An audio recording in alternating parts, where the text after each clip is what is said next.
Pandemania, camisa marijuana. Hmm. This is our inaugural podcast, so that's how we have to start it. Okay. Hello, everybody, and welcome to We Watch Too Much TV. My name is Tinaya, and right here I have my better best friend half. Jeroslyn, Jovan. And welcome to We Watch Too Much TV. This is going to be our weekly podcast where we just dish on all of the TV we are watching, past, present, and future, because we work from home and all we do is watch TV. So, how did we get here, best friend, first of all, and how are you doing today? Well, we got here because we literally watch TV. We talk about television all the time. And we decided we need to have a podcast. We have always gotten compliments on our quirky personalities since high school because we are two real life best friends. And we just knew that we had to give the people what they wanted. You know, like if you're watching TV, this is the podcast that you need to be listening to. Because we're going to talk about literally like probably every show minus Yellowstone. Yeah, because I don't watch that. I'm happy we agree on that. We don't, right. That didn't catch us. We didn't catch the Yellowstone wave, but we literally have a very well-rounded view of a lot of different television shows because we're both into different things and similar things. And so it's like, why not? So, yeah. So let's talk about, I mean, if you want, you can go just straight into that. Yeah. Oh, well, no. I know you were going to ask me, what are we going to talk about today? Yes. Answer my question. See, she reads my mind. We've been best friends since we were 14. We came up with titles of our different segments, and you will start to get familiar with them. We're going to kick it off with our weekly grab, which is where we share the different standout moments from the shows that we've been watching in the last week, or what new content from the last week took our attention. We're also going to touch on the piss poor performance of the week, where we give a recap reading of the TV's biggest villains that we just are not feeling. Then we'll go into our Yes segment, where we give highlights of our favorite TV or movie stars that we want to see win. We also have a deep dive session where we go dig into some of our shows that we're watching and have very strong opinions on. That'll also be a segment in the future where if we have a guest or two, they can come on and help us deep dive into some of these shows. Today, we're also going to do a special mention of some old shows that we're binging and just, resurfacing some strong feelings. We can't have a show just talking about this and that without giving you some positivity. So we have our positivity segment of the show where we just going to give you some uplifting, positive affirmations before we close it on out. Yes, ma'am. That's going to be fun. We have a lot to talk about. We have very different interests in TV, but we have a lot of similarities as well. Mm-hmm. I think you will be able to tell by our first segment, which is the weekly grab. Would you like me to go first, or would you like to go first? You can go first, bestie. Okay. Mines are short and sweet. Tinaya loves a TV medical drama. Give me ER. Give me, what's the one in the 80s with Denzel? Damn. Oh, I wasn't there, so I can't remember. No, it was like before we were born, but it was like before ER. Y'all gonna kill me. I'm gonna Google this and get back to y'all while we're recording, but I did not know that Denzel was in a medical drama. So fun. That was his first role. He was like the ER George Clooney, like the only Black doctor, and like, damn. You know what? I'm gonna respect Denzel. Listen, he's been in the game. It was like in the 80s, and it's on Hulu. I'm gonna Google it and come back to you. Okay. So I love a medical drama. My weekly grabs are both medical dramas. We need a moment of silence for Ellen Pompeo, aka Meredith D. Grey. After 19 amazing years, yes, I still watch this show. From season 1, she is finally leaving. I don't know how I feel. It's very emotional. It's worse than when Derek died. I love the storyline of how they're trying to do it with like her supporting her daughter. She's having anxiety. It's professional. But I'm also like, what the hell are they going to do with Grey's Anatomy if Meredith Grey is not a full-time cast member? So that is the first. Yes. Okay. Ellen Pompeo, because we were just talking about Denzel. Wasn't she the one that was rude to him? Okay, because I don't watch Grey's Anatomy. And I'm a blogger. So I just know about what's word on the streets. So wasn't she the one that was rude to Denzel when he directed an episode? Yes, she wasn't the nicest or didn't have the best. I like stuff. Her. And she can go. Listen, it's not about her, it's about the show, okay? Which is probably why she's leaving. Why she's leaving. So I love this. You don't disrespect Denzel. Never. So we have one Grey's non-believer. It's okay. So she's never gonna watch it. But I'm still mourning her loss. And then my last weekly grab is just The Good Doctor. It's another ABC medical drama. Sean Murphy is an autistic doctor. Now he's an attending. And I'm just so into the storyline of basically he paralyzed his chief of surgery. There was a shooting at the hospital and he had to make a life-changing decision to save her life or to save her legs. He saved her life and now she hates him. So it's just interesting how this is going to involve okay, best friend, let's say we were like together. Lieutenant Dan in Force? Kind of, sort of. Let's say we worked together or we were doctors and someone shot you and it was either save you or save your legs. What would you want to say? Save me. Exactly. So she's just dealing with the changes of not having legs and she's angry about it. So I'm interested to see how this plays out. That's my weekly grab. Okay, Lieutenant Diane. And we just gonna call you Doc McStuffins. Yes. Okay. I like it. I did not know you was into, but I see that your love for medical dramas is like my love for fantasy fiction stuff. And she is alone in that. I am not, and we have a whole community, hence why the shows continue to be made. Thank you very much. Now, on to what I've been watching. I'll start off with my fantasy stuff first. And it just reminded me. So I did just start, it is a movie, but I did finally start The School of Good and Evil on Netflix. Yes, I started Slumberland with our whatever he is, Jason Momoa. I just like him, but I mean, honestly, that isn't as strong of a movie as the School of Good and Evil, but Jason Momoa.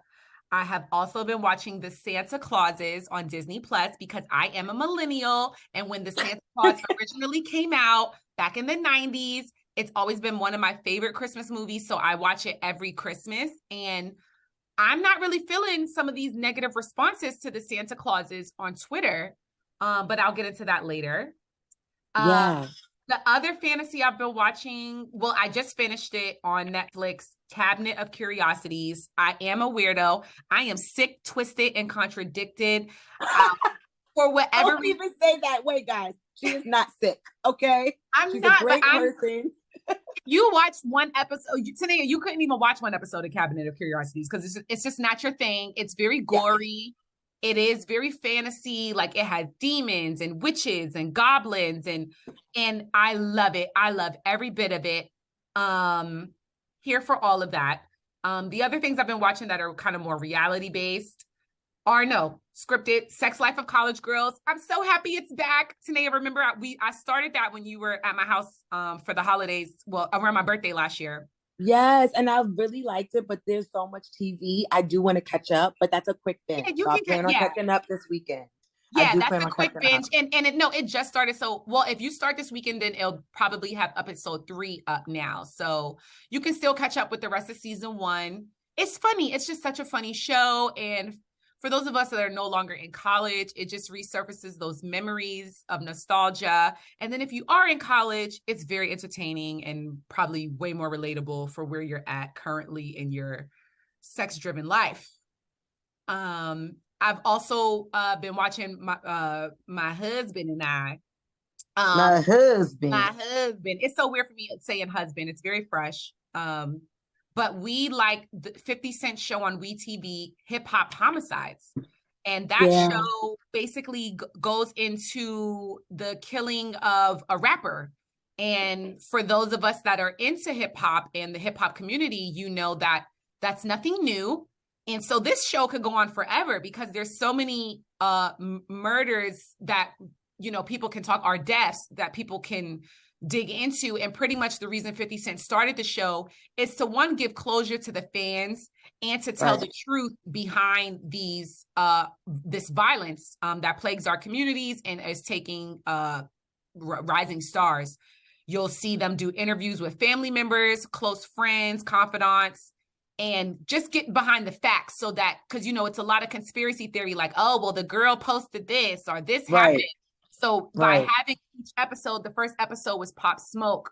The second episode was King Von. The third episode was Magnolia Shorty, who I didn't even know about because she got killed in 2010 and she was based in New Orleans. But that's the woman that was sampled on Drake, Got Me in My Feelings. Kiki, do you love me? Yeah, that's her.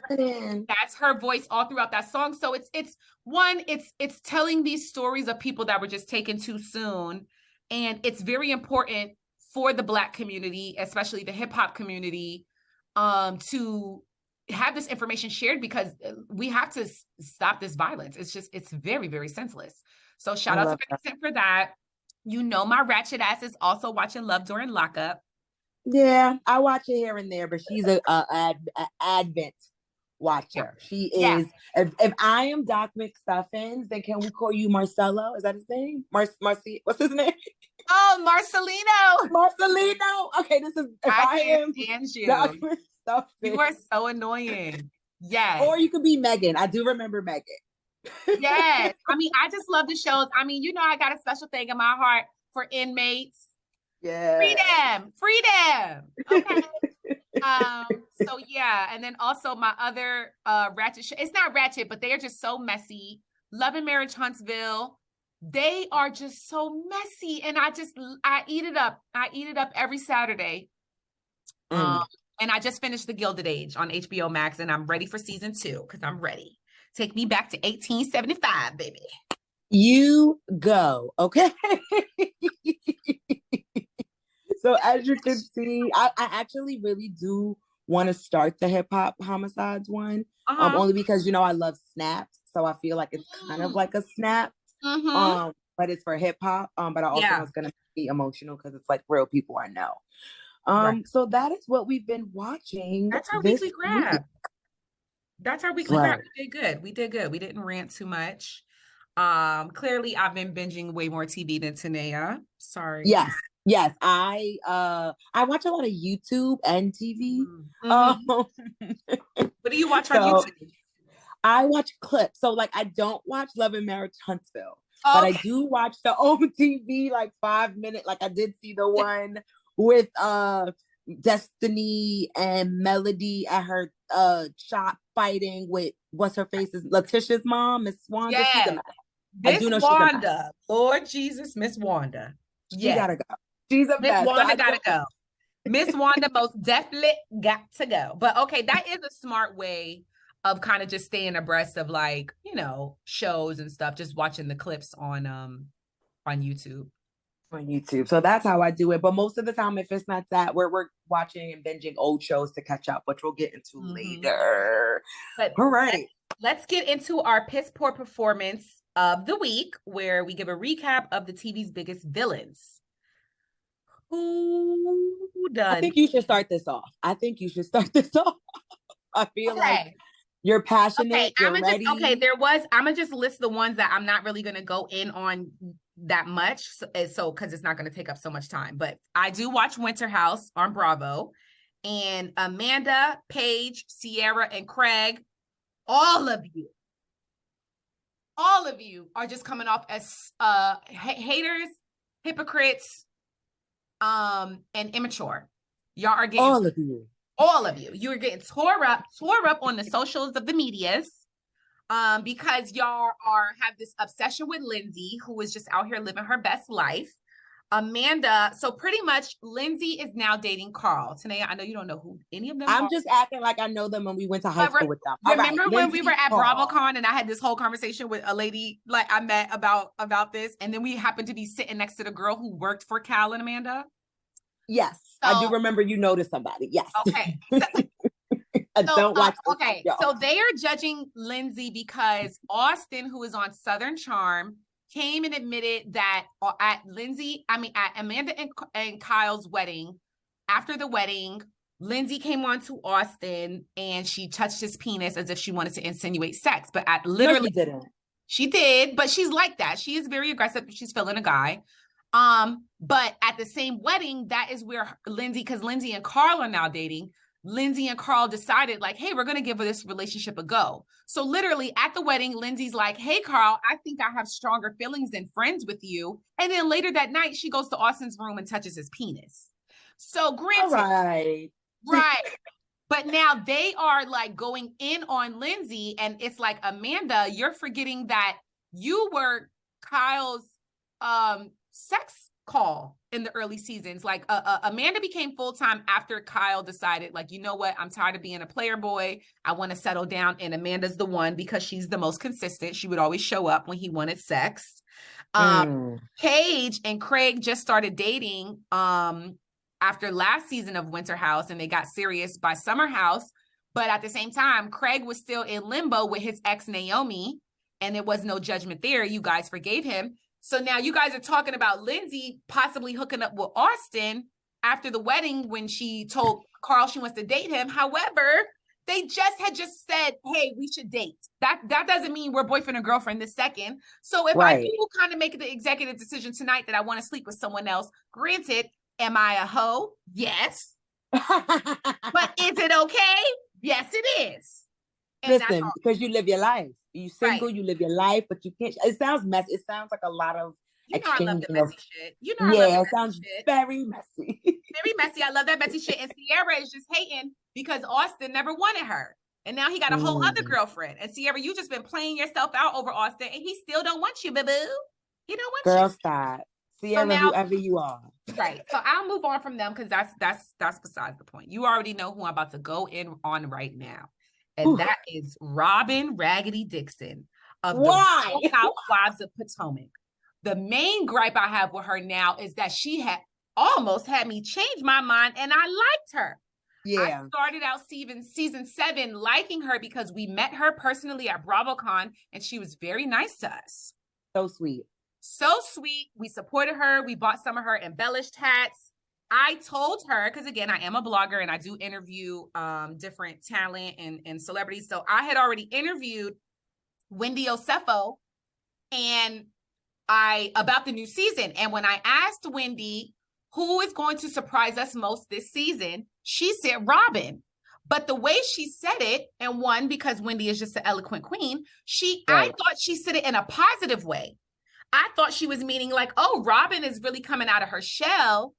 And if you look at the first 2 episodes of season 7, that's what it seemed like, because Robin was actually calling out Giselle and calling out Ashley for kind of making up these false, baseless claims about Chris Bassett, Candace's husband. And so that's what I thought Wendy meant. So when we met Robin, I told her that.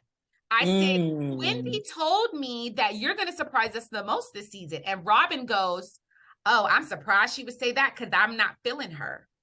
I remember this exchange, and now hindsight is 2020 because now we see that she didn't mean it like she said. No, but Wendy remained a class act.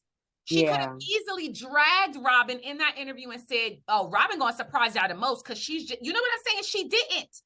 She allowed me to figure it out on my own as a viewer, and now what we're all seeing as viewers is Robin. Clearly, it's personal. And what we know about Housewives, they're known, you're supposed to beef with each other. You're supposed to quarrel. That's what makes the show good. But what Robin is doing with Wendy is, one, it's her new favorite word, antagonistic. Very, she said it like 14 times on last night's episode. It's very antagonistic and also aggressive, extremely aggressive. every episode we have now seen, since after the first two, where it was focused on Candace, we have now seen that Robin is finding any and every opportunity to attack Wendy. And when you're trying to think about what is the basis of what Robin's gripe is with Wendy, it stems from season 6, where Robin and Giselle, again, the messy green-eyed bandits, were remember the start of season 6, the target was Eddie Osefo. Because remember, it always got to be somebody's husband.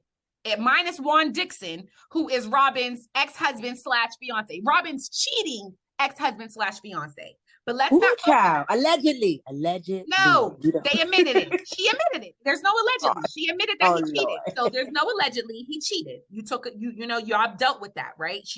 That's why they got divorced. She said this herself on the show. They got divorced because he cheated. Okay. They never really separated. They always stayed living together. And in that process of living together and Robin becoming a reality star, Juan decided, let me propose to her again and let's give it a go again. However, we have yet to decide on a wedding date, and we already see the cracks in the surface of their relationship. And so when they chose to attack Wendy and her happy marriage, she clapped back by just saying, Robin, you don't even have a relationship worth talking about. Since that comment from season 6, Robin has been out for blood against Wendy. And now when you tie it into this colorism debate that Rope Potomac cannot shake. They can't shake it. Why? Because since season 1, Rope has been predominantly extremely light, fair-skinned Black women. Okay. Monique was the first kind of tinge of brown skin coming in, and we saw how they treated her. And I think it was Candace. Wasn't Candace on before Monique, or no? Or maybe they came on the same season. Okay. But yeah, Candace and Monique, those were the first brown-skinned women that came onto the show. And then you saw what happened in season 5 with Monique and Candace, and Monique was called aggressive. And then even at the season 5 reunion, Wendy addressed the term aggressive being easily thrown to the darker-skinned women, while the lighter-skinned women who express the same behavior, it can just get bypassed and overlooked. Robin, Giselle has been guilty of stirring the pot since day one. Robin has gotten physically in the face of Ashley and Monique. And now we're seeing her do it all throughout season 7 to Wendy. But no one is calling aggression. And then you also have to look at exactly what just happened on last night's episode, where Mia threw a whole drink at Wendy and then got up out of her seat, was throwing her napkin, acting like she was going to fight. And then once Wendy responds, you're antagonistic. You're antagonizing her. You're baiting her. This is Robin saying this to Wendy. Then when Wendy finally gets pissed off and she's like, because now Mia, they're both saying things. It's a verbal spat, but Mia is making it physical. So then now when Wendy finally gets to the point where she stands up and she's like, put your hand in my face one more time, Mia calls her ghetto. This is where it comes to this debate of colorism. Because why is Mia not ghetto? Okay, first of all, we already know she used to be a stripper. We already know she met her man at the strip club while he was married. Okay, we know this. This is all that she's admitted this. And then now last season you threw salad at Candace, and this season you're getting aggressive with Wendy. Why are you not ghetto? Right. And then to see everyone around the table coddle Wendy. I mean, the only ones who didn't really was like Ashley and Karen, but they were very kind of in the middle. But to see that no one even stood up for Wendy and tried to defend her or deflect the situation, again, it's like you're leaving this Black woman by herself, when if they're both wrong, then deflect the whole situation. But Robin, again, used every opportunity she could to attack Wendy and further antagonize the situation. And now the veil has been pulled back to where now we're really seeing, wait, okay, we know Giselle is messy as hell, but Robin, are you evil? Are you just plain mean-spirited? Should we not really have sympathy for your husband cheating on you? And let's just talk about it. The only thing she contributed to last night's episode, other than antagonizing Wendy and coddling Mia, you told us that you like to take poops in the bathroom with your cheating ex-husband / fiance, and you walk around naked around your teenage sons. prior to you choosing to turn it up this season and be aggressive and attack Wendy, Robin has never contributed nothing other than being Giselle's sidekick. I have always felt my issue with Robin prior to meeting her in person and deciding, okay, I kind of like her. I really just thought Robin was boring. I thought that she contributed nothing to the show, and I didn't understand how she kept being allowed back when if it was anyone else, they would have gotten replaced. They would have gotten rid of her. Why does Robin get to keep coming back just because she's Giselle's sidekick? And just seeing her behavior this season, I'm thinking maybe producers did say to her, hey, you need to pick it up. And so her way of picking it up is attacking Wendy. And it's just coming off extremely whack. And so she's my piss poor performance of the week. I no longer like her. Tinaya, you know my drunk ass bought 2 of those damn hats. I don't know why. I'm going to only keep the AKA one. And when I see you next time, I'm going to give you that other hat because I don't want it. That's why I didn't buy 2. Oh, I wish you would have told me not to. But now I'll figure out who to give it to. But I'm just, I just don't. I'm like, I'm only keep my AKA one. She lucky she got that little $60 from me. I'm happy she got her little flourishing hat line. But you could go ahead and keep pooping in the bathroom with your cheating ex-husband. You now look like a funky, raggedy, hating ass biche. I'm going to avoid cursing on our show. Okay, we're going to have to get a sound bite for piss poor because you like before because that was very intimate. And also, she just did too much. Like the whole, like, I just hate when people are not involved. Like, why couldn't you be a Charisse? Why couldn't you be a Ashley? Like, no, like, you can tell it was very personal and you can tell it was very vindictive, which is like, I'm not a fan of that. But to carry the torch of piss poor performance, I am going to put her friend Mia right next to her for my piss poor performance of the week. And it's specifically how she treats her friend Jacqueline. And when I was watching this episode, I thought about us because we've been friends since we were 14 and we're in our early 30s. So we grow, you're different people. We know who we are. We respect who we are. But the way she talks to her friend, I can tell their friendship is not going to last. We've already seen it. We know there's going to be a big falling out. But one, who are you? Why do you keep screaming at Jacqueline and being fresh with her in front of other people? I just think it's really fake.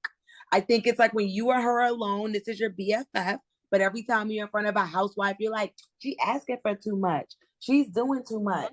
She's doing like, why are you being too much of a fan? And you're looking too desperate to throw shade. The difference between like a Giselle and a Mia is Giselle is shady as fuck. Giselle is dramatic, but it's how she does it. She reaches, but it's a different way. I just feel like Mia just doesn't know who she is and she wants to be relevant so she can stay on the show.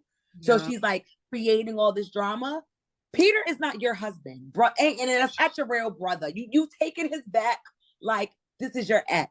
You gotta chill. It was not your place to go to him and ask him anything about Wendy. And to piggyback off what you said, to call someone ghetto, but to throw water and then throw a towel at them and then cry to your husband and want to leave after you started the shit. Nah, Mia could go. She could. And I do think she has a creative face. I'm sorry. I don't like to talk about the fact that you reminded me that Patricia started this whole thing. It's disgusting. Nene done told us about him years ago. You know, stay out of women's business. And on top of that, when we did get to see the scene where Mia did talk to Peter and she asked him, what's the beef? He said, there ain't no beef. And so for her to now take it upon herself, it's like, again, she was looking for an issue, but this is something I said, you know, I'd be on Reddit. So I think on Reddit in the post-episode discussion of Potomac. And I am blaming Bravo and the producers of the show. Potomac is now in its 7th season, and we're now seeing it get a bit more darker in this season than it has been in the past. Like we've been used to Potomac being, you know, just fun, lighthearted, more lighthearted shade. It got violent in season 5, but for the most part, Potomac is known for a little lighthearted shade, a little salad toss, just back and forth, verbal back and forth. But now it's getting dark where Robin is standing up and Charisse has to hold her back. And every time, and now we're seeing only 2 people get targeted, turning into the mean girls. And that's what we just saw in this last season of Beverly Hills. And a lot of fans complained saying that it's just getting too dark. But at the same time, you have to understand that I believe these producers are putting pressure on these housewives to turn it up. You got to make each season more explosive than the last.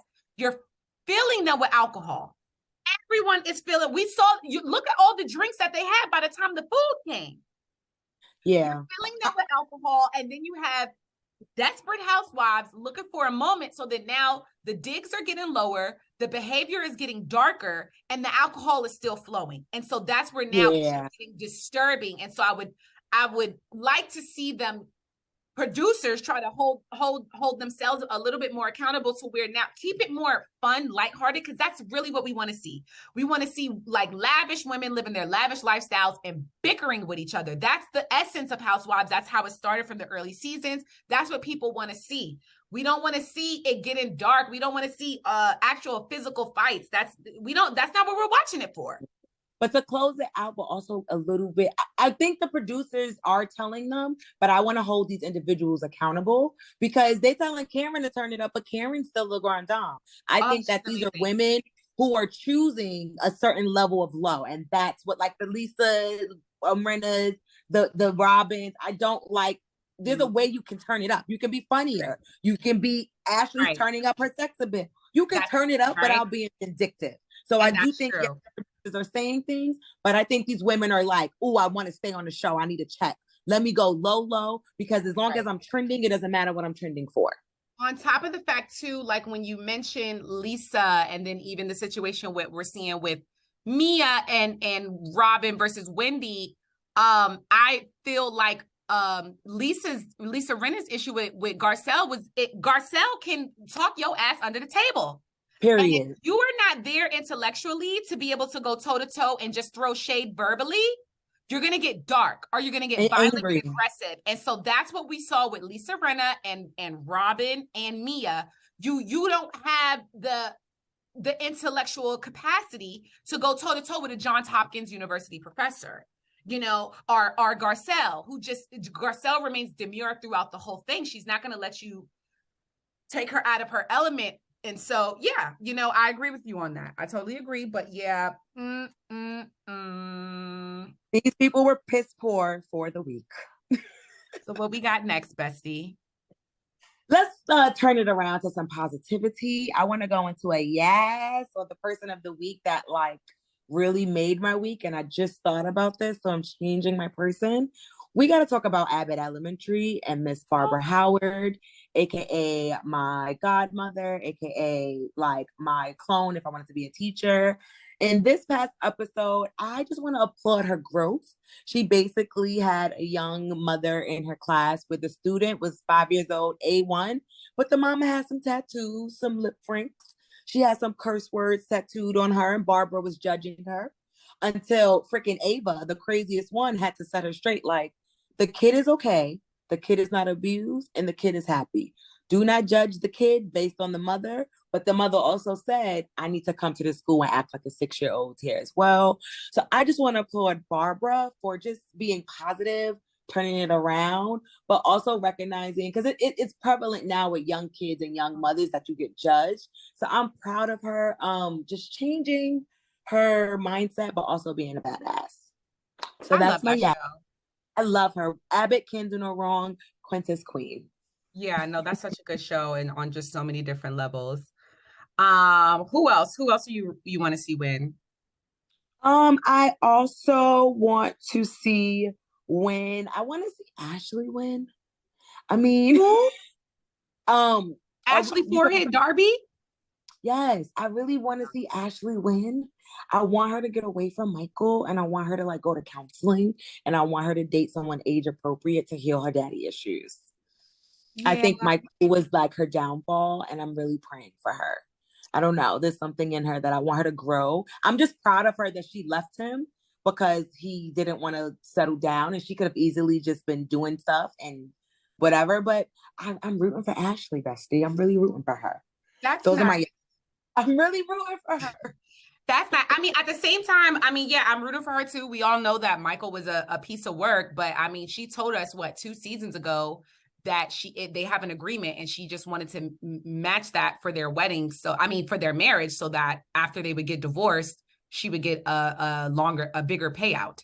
So I don't feel so sympathetic when I kind of feel like she went into it knowing like, yeah, this ain't going to work, but I need to make sure I come out on, you know, and even her probably dating him was more of a, you know, Mia dating Gordon type thing. You're going into this dating this older man with money, knowing that you'll be taken care of. And in the event that you do get divorced, you're still, you know, you're going to be able to get a nice payout.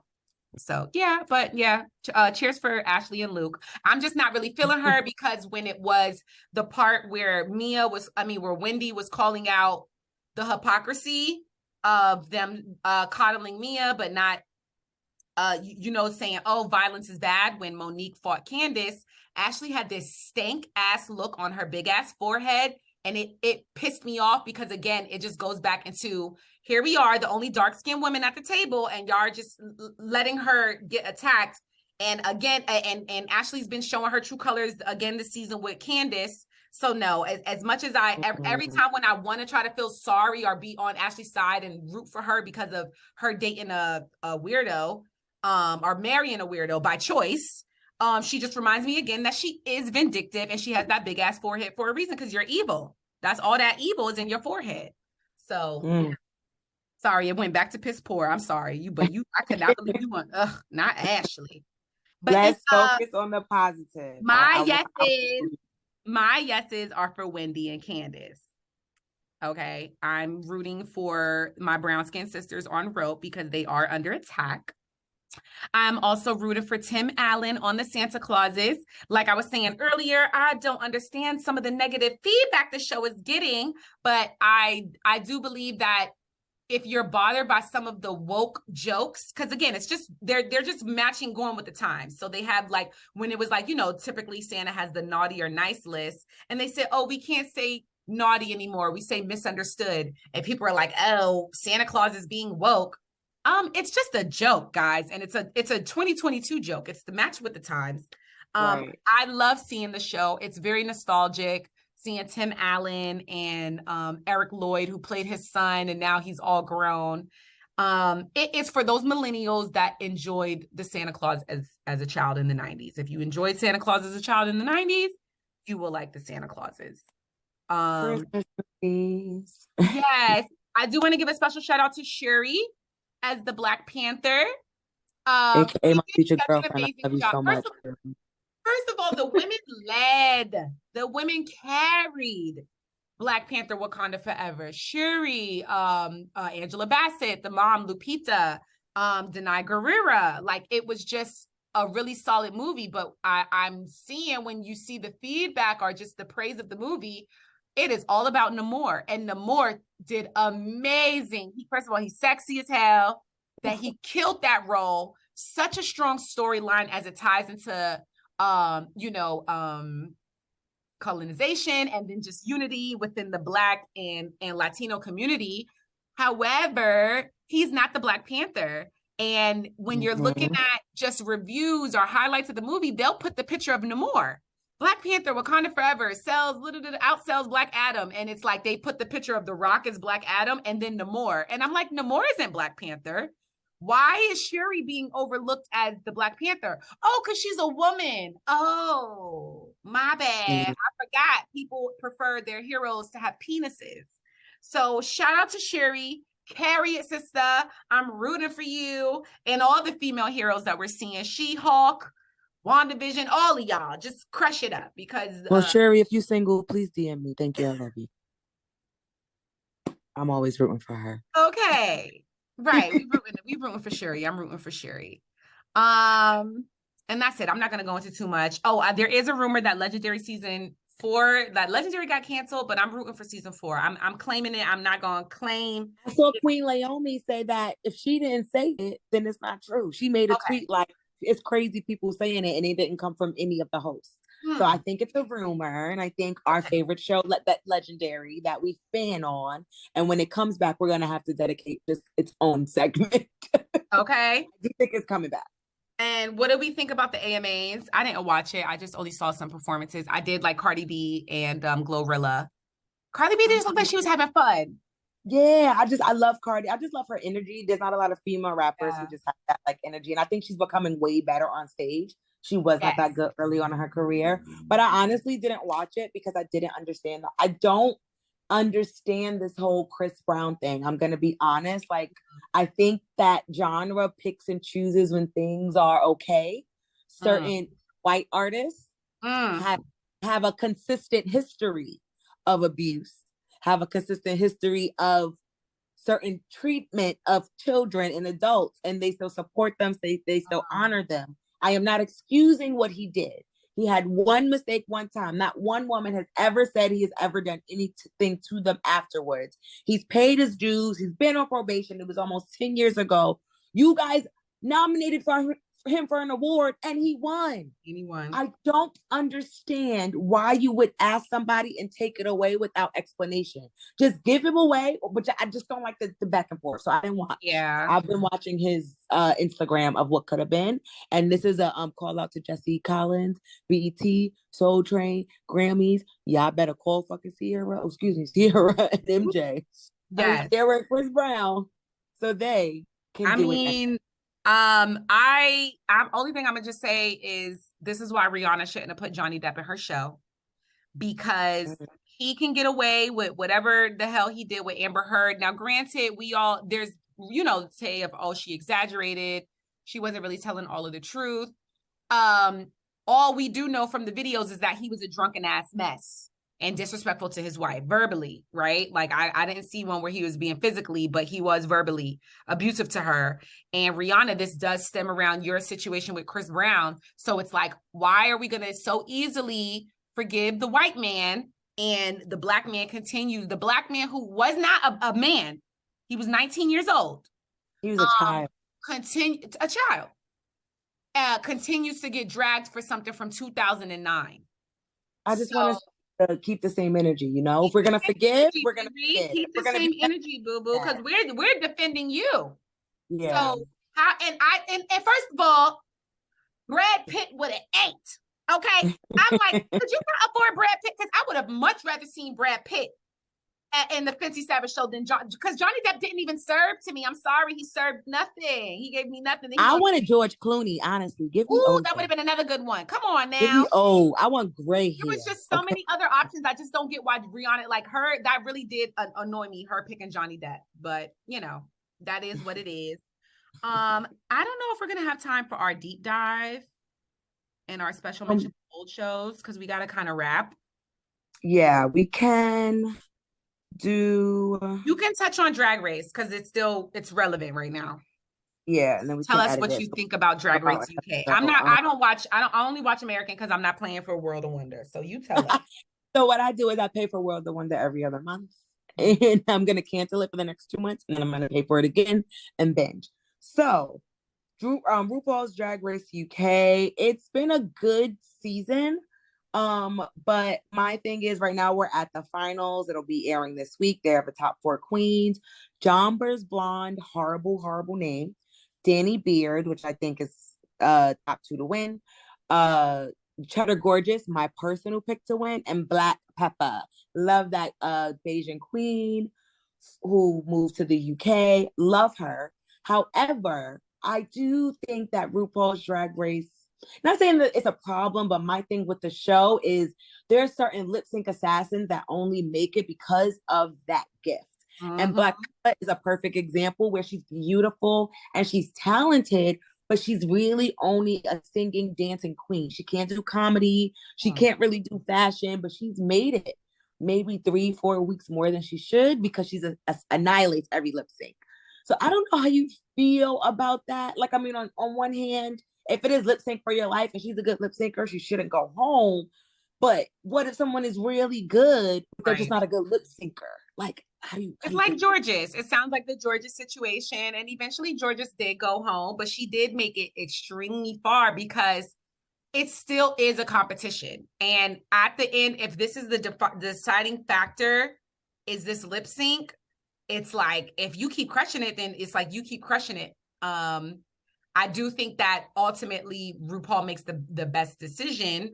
And with me not even watching this show, I know that this one probably will not win, but still, you know, she's compelling Rue enough to make her continue to keep saving her time and time again. So, you know, we'll see what happens. But we saw what happened with George's. Yes, I don't think she's gonna win. I definitely don't think she's going to win, but I definitely just wanted to highlight, like, I love her, my queen, but she wonder where she would have been. But you know, we need them like that because it has to be entertaining lip sync. Okay, I do want to. Okay, I'll lightly touch on my deep dive just because we have a few minutes before we go into our positive affirmations and then close out. So, y'all know I got my ear to the streets. I'm also a blogger. So last week it was announced that Selling Tampa was canceled. People were just assuming it was because of the numbers, but you know, if you really actually look at the numbers weren't that bad. It actually performed well for when it premiered in December of 2021 on Netflix. It was the #1 stream show upon its premiere. So then you look at why was it canceled, and then they came out with Selling the OC as a spinoff, which is just a lot of fabricated drama. I couldn't even get past episode 2, but I actually enjoyed Selling Tampa. Just right. Know the big difference in Selling Tampa is that they are all Black. So now one of them actually reached out to me. She is anonymous because she wouldn't tell me her name. But this is what she had to say. Adam DeVilo, the executive producer, is an absolute racist and a misogynist. Truth is, she identified herself, not exactly, but she said, I'm a former cast member of Selling Sunset, but I'll need to remain anonymous. But I can tell you that the following is true, is correct. I don't mind if you quote me as an anonymous cast member. Adam would say that he isn't a racist because he got Selling Tampa sold. Problem is, he didn't develop the show.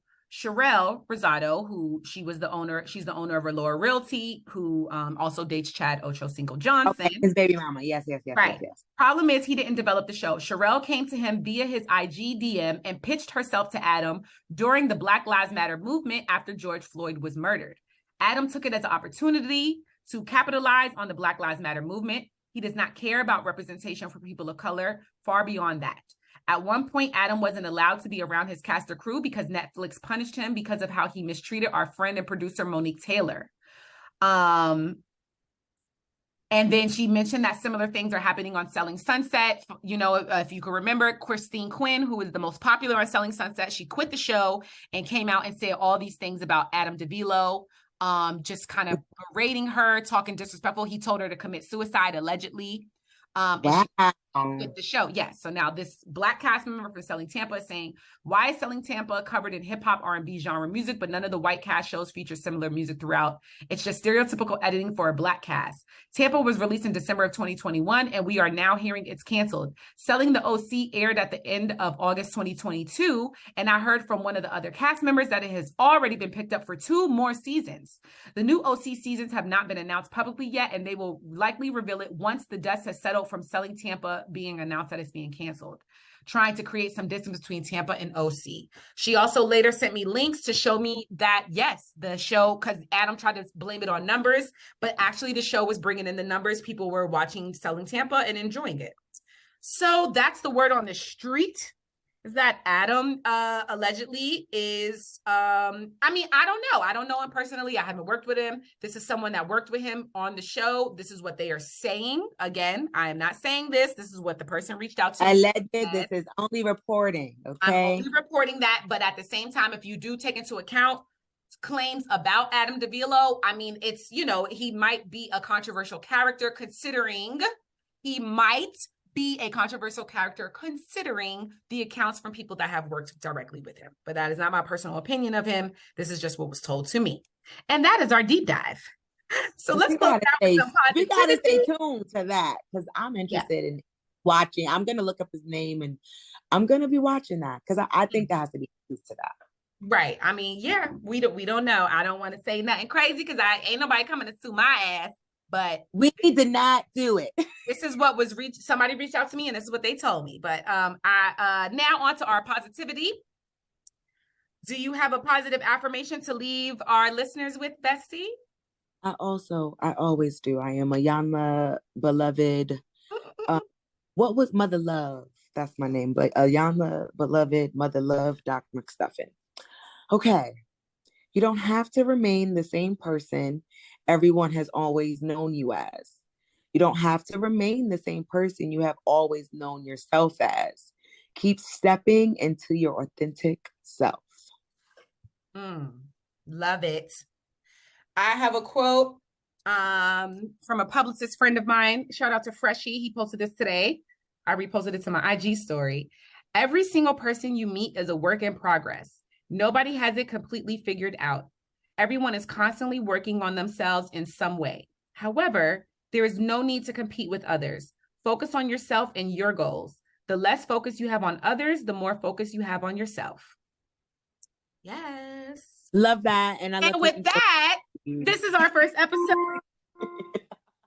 Love. We hope you guys liked it. Follow us on social media. Yes. We watch too much TV on all platforms. Give us feedback. Let us know. TEAV. TV. Yes. Well, this was fun. I loved it. First one is done. We did it. And what's our closeout? What's our closeout slogan? Love, abundance, and bundles. And bundles. Good night, everybody. Good night. And then that's when they'll know when to cut it. Okay, great. I think that was really fun. And we're going to, of course,